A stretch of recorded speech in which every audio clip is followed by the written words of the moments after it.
Hey everybody, Aaron with IG Tech 365, and today I'm going to talk to you about IT security for small businesses. And I'm going to talk to you from my perspective as a owner of several small businesses. Some actually, we're pretty good size in a couple different areas, but the things that I have learned along the way are going to be very applicable to you as you think about your business, especially if you're like one or two people and you're starting to grow and you're starting to come up with new challenges. What are the things that you need to be thinking about to safeguard your business? And I will say that we've actually been malwared. In one of my oldest businesses, about 10 years ago, I'm sorry, not malware, we were ransomware.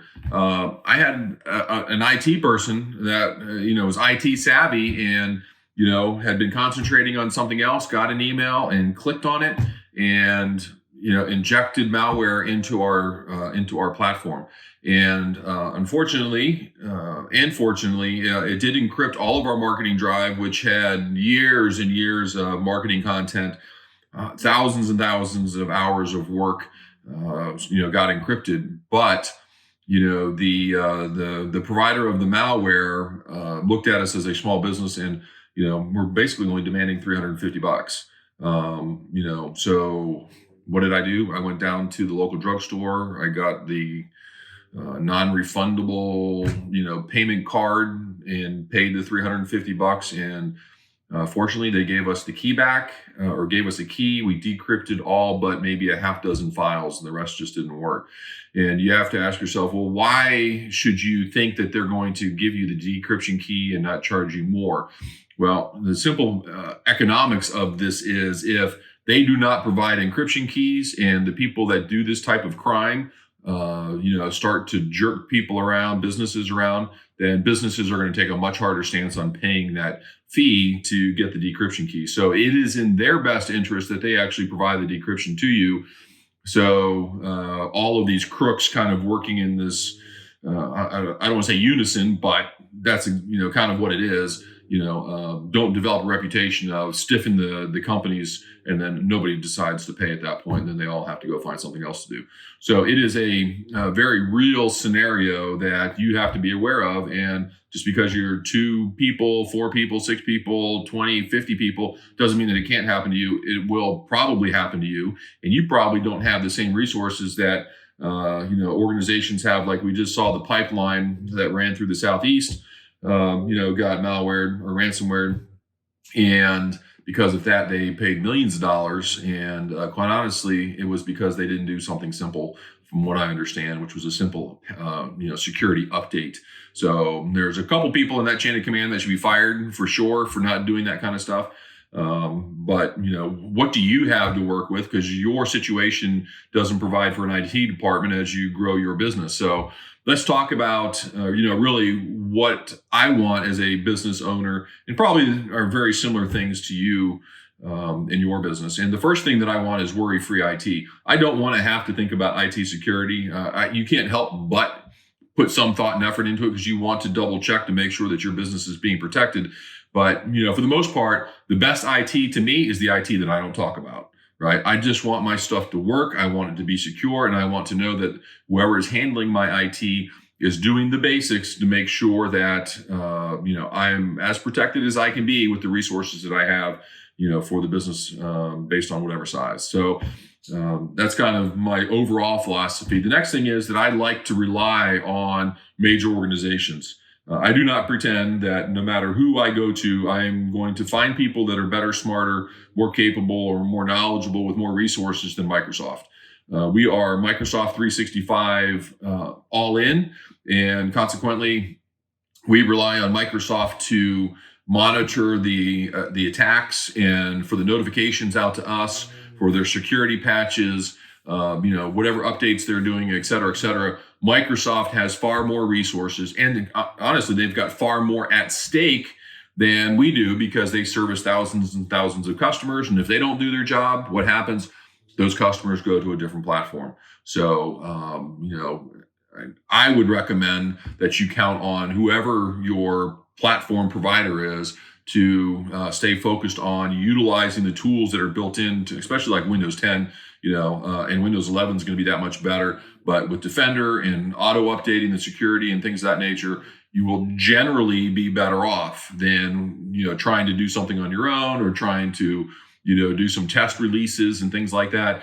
By the time you get done releasing to a couple computers, finding out if you have any problems, you may have had 3 people click on a virus link. And I get stuff every single day. It's like an audio file. Here's your voicemail message, or here's a payment form, or something's changed on your account. You're gonna need to click it. All of that stuff just gets deleted. If I don't recognize it, I definitely do not click on it. And even if I do recognize it, the number one thing that you can do is actually go directly to the website. Don't click the link, type in the URL, and go straight to your account, and then log in, and then see if that same information is already in your account. As soon as you click that link, they can put something on your computer, worse yet, on your network, and worse yet, pass it potentially from you to customers, so you infect customers. So it is a responsibility for your company to protect yourselves and protect your employees, but also to protect your customers. So you cannot take this lightly whatsoever. Number 2, about the big dogs that are out there that provide this. Microsoft, like I said, is who we use.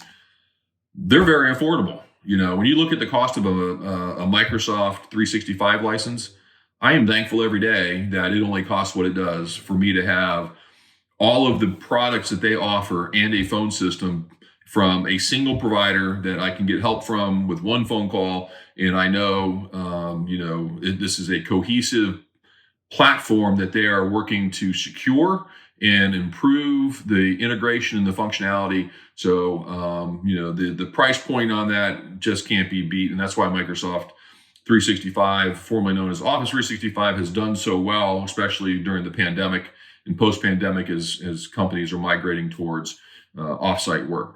The next thing is looking at basic servers. If you are maintaining your own server, which I don't recommend, I've seen servers sitting on the floor outside the bathroom in offices that could easily be flooded when the toilet gets flooded or something. You're just putting yourself at risk for theft, fire, flood, hurricane, you name it. Something can go wrong. Power spikes, lightning strikes, whatever those things are. You're just putting your business at risk if you're holding your own server. However, if you do, then you should make sure that there's a few basic things that get done, i.e. the password needs to be complex, right? It cannot be 6 characters and, based on your company's initials and the year you were formed or something silly like that. And, the exclamation point at the end. You need something that people cannot memorize. So they, have to put an effort into getting it. And if it's that complicated, it's going to be almost impossible for, a lot of the typical hackers to be able to, to come up with it. Number 2 is multi-factor authentication. I don't like doing it, but I understand why. And with the malware issues and the hacking stuff that's been going on, multi-factor authentication is, necessary. Even when you have multiple people and you've got to contact somebody to get the code that gets sent to the phone that's actually on the account. That's just the way it is, right? You shouldn't have that many people in and out of your systems like that anyway. So, that should be a minimum or a minimal issue. Number 3 is get rid of the admin user. Just, if you're using admin, they've already got half of the equation in place, right? So get rid of admin and, just have individual users by name and email that access the site. And when somebody leaves, you cancel their user out of the system.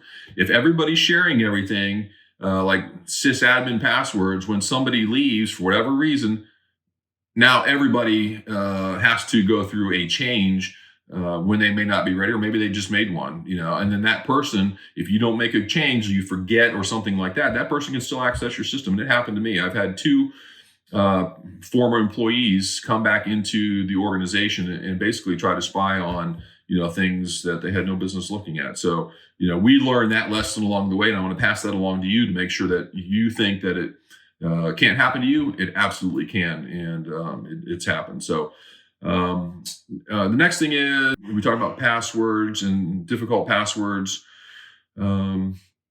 multi-factor authentication. That might be via text message or email.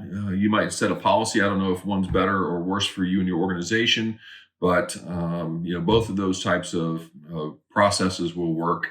Protect your work and personal email. And I want to talk about this one because from a personal perspective, I tend to email myself a lot, right? I email myself stuff that I want to store. And, if you think about all of the times that you've shared information through your email, like, hey, here's the username and password, or, hey, it's the same here, whatever those things are. Once they get into your email, they can really start to dig around. I mean, if you go into your email right now and do a search for password, how many things are going to pop up, right? And once that happens, then it becomes evident, maybe your financial information is there, or they can see your personal email because you CC'd yourself or sent yourself something from your work email to your personal email. And now they know your personal email. Well, there's a pretty good chance that your work password's the same as your personal. So they go try to log in. Now all of a sudden they're in your personal, and now they're looking at getting records from, let's say, your financial institution, your investment accounts, your bank, some things like that you really don't want them to be able to view, right? So now they start digging around, and then they start trying all these different things, and they get into your work accounts and your personal accounts. And it just becomes a huge mess. Steal your identity. Worst case scenario, really, you steal your identity. And once they do that, then they steal your money, take it right out of your bank account. And at that point, your heartache and effort to recover from that is going to be extremely difficult. The last thing is store your passwords in a safe place. I personally use RoboForm. It is a browser-based add-in. I've got so many passwords that it's very hard to try to standardize anything. And RoboForm, that's all they do is protect passwords. Now, there's a risk to that. If RoboForm ever got hacked, somebody would have a lot of information on me, right? So that's a challenge. But I still think that there's a better chance that someone will hack my computer than hacking RoboForm, since they're using high encryption rates and things of that nature. Plus, they also have autofill of the passwords. Edge is providing that. Google provides that. So you've got a couple different options.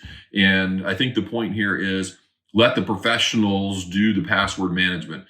Don't put it on a spreadsheet, or if you do, require a password to be able to even open the file, not just look at it, because somebody can screenshot it, scrape it, and then they still got your stuff. So password protect the file itself. That's if they see a password, if the file says passwords, which is never a good idea, don't even name it password. Name it Aaron summer vacation photos or something stupid like that people wouldn't think about looking at it. But when they try to open it, they would have to have another level to work through, because security is done in levels, right? You want to make it hard right from the start. So somebody looks at it and says, there's millions of people out there that aren't doing it right. Let me go find somebody else, because this person here is obviously security conscious. If you're going to write it down on a piece of paper, which really has some advantages, just don't leave it sitting on your desk. Don't leave it pinned to your computer. You may have someone that comes and cleans your house if you're working from home like I am, or the maintenance guy comes through at night to fix something, because they all have keys to the offices. They look at it, they take a picture of it, they never even touch it, and then they go home and try your credentials and see what can happen. So those are the things that I think about. If you need someone to fill that role for you, obviously IG Tech 365 is a managed service provider, and those are the types of things that IG Tech does, and it's far cheaper, far cheaper. I mean, about 75% less expensive to hire an MSP, managed service provider, to take care of those things for you as you grow your business. Eventually, you're going to bring IT people on staff, and there's real advantages and convenience for that. But ultimately, while you're growing that business, a managed service provider can do a lot of those things for you and keep your costs down and provide you much better odds against something like that happening. So thank you. If you like the video, please hit the like and subscribe button. We'll be putting out more content like this, and we'll talk to you in the next video. Have a great day.